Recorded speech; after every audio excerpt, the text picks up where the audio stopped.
Man, this is weird. I'm live and I'm potentially inappropriate messages for you. Chat messages will be flagged in chat for you to moderate or approve or remove them. You can turn this on and off anytime in your chat settings. Okay. Fucking no one's watching this. Who the fuck would be watching this? I would be happy to have people saying inappropriate things. Hey Bugsy. Hey buddy, come here. Come here, dude. No, this is Bugsy. Hey, come here. Come on, buddy. He's We had him tested genetically through one of those dog things. I don't know how accurate this is, but you were 25% Staffordshire Terrier, okay, 25% Chihuahua, 25% Poodle, which you can't really see, 12.5% Cocker Spaniel, and the last 12.5% was just a big question mark. But we rescued him, or Allison, my wife, or she was just a friend of mine at the time. She rescued him, and um, he was like catatonic. We don't know exactly what happened to him. What we think happened is some man, probably who had a beard, abused him and like did something with food that was fucked up with him, like hit him with food or offered him a treat, and then because for years afterwards, well, when I he for years afterwards he was. I mean, even if you see him now, he's kind of has like this look, like, hey, nah, you can't really talk from this angle, but he gets this look like when you go to pet him, like, are you gonna hurt me? Are you gonna be mean to me?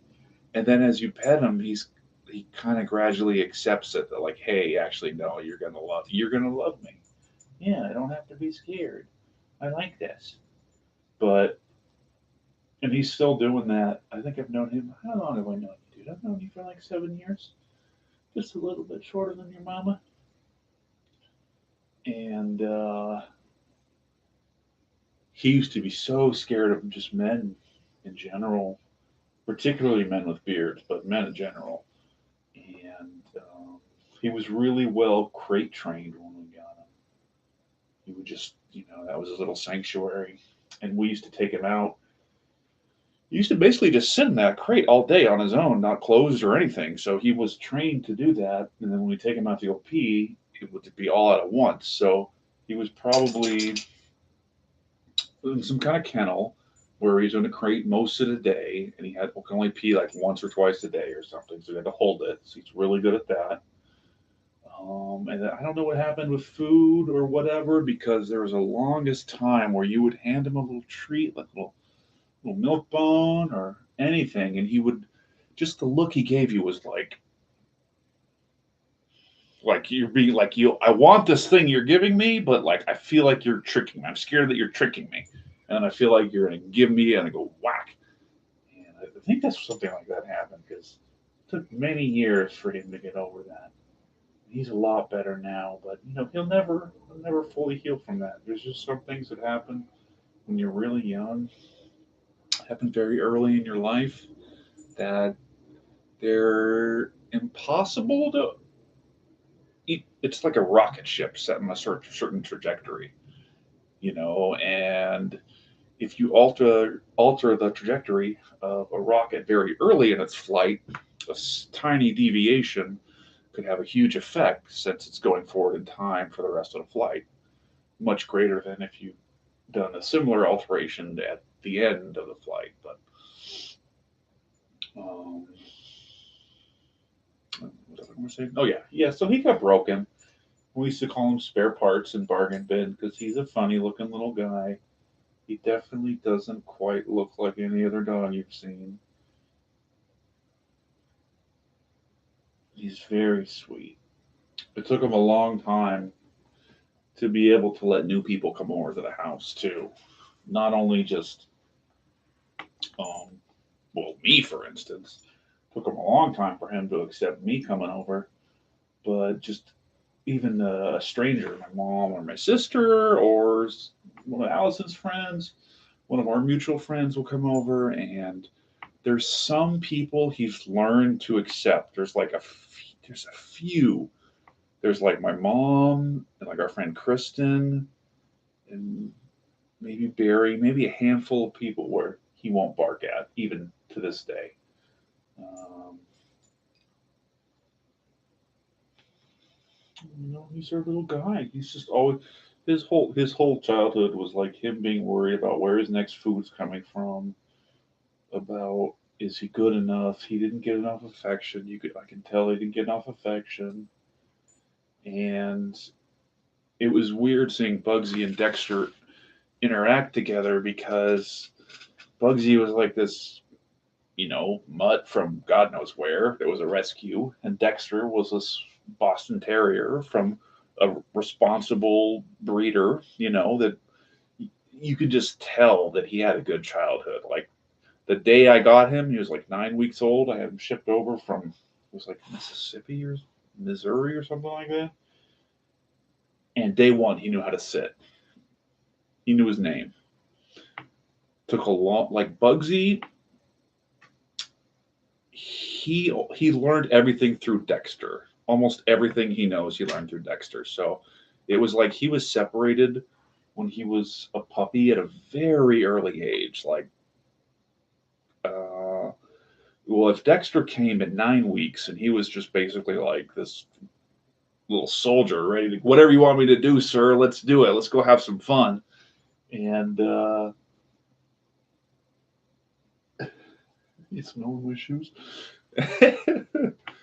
um, and we got him at about a year old. We don't really know when Allison got him, but he was about a year, and he just didn't do like normal dog stuff, like sniff things or like want to chew things or like explore his environment. And he didn't really know. Like he'd pretty much bark at every dog he saw, thought they were an enemy or like someone trying to attack them. But Dexter was the opposite. Like Dexter is like he was raised right. Like it of course it matters. And he in the world he grew up in, everybody's his friend. They're all it's just another friend I haven't met yet. That's all. We're gonna be buddies, you just don't know it yet. He is like aggressively friendly. He's just like you're not gonna take him down. Like we're gonna be buddies. We're gonna play. Maybe I'm exaggerating a little bit because I love him so much. My little guy. Where is he? He won't come. He probably won't come if I call him because he knows I don't have treats, and he knows I'll probably just want to snuggle him and not chase him around and do tug of war and stuff. Sometimes I feel like I failed as a dog dad. Like I could have done a lot better. I mean, I guess that's always true. Someone could have done better, right? Can't we always have done better? Does anyone ever do their best? Live your best life? Do you realize what you're saying there? Have you ever made a mistake? You're not living your best life. The best.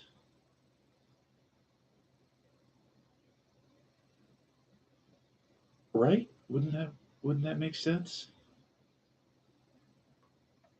It's more aspirational. Definitive. All right, this was fun. This was fun. I felt like this was cathartic. It's so weird. Like no, it's no one cares. Why would you? I should have started doing this like 10 years ago.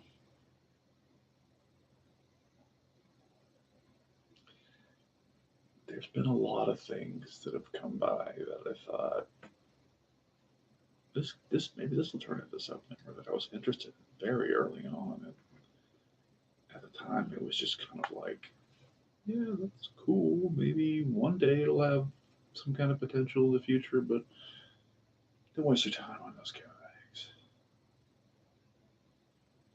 Like the internet. Look, 1,000 other things.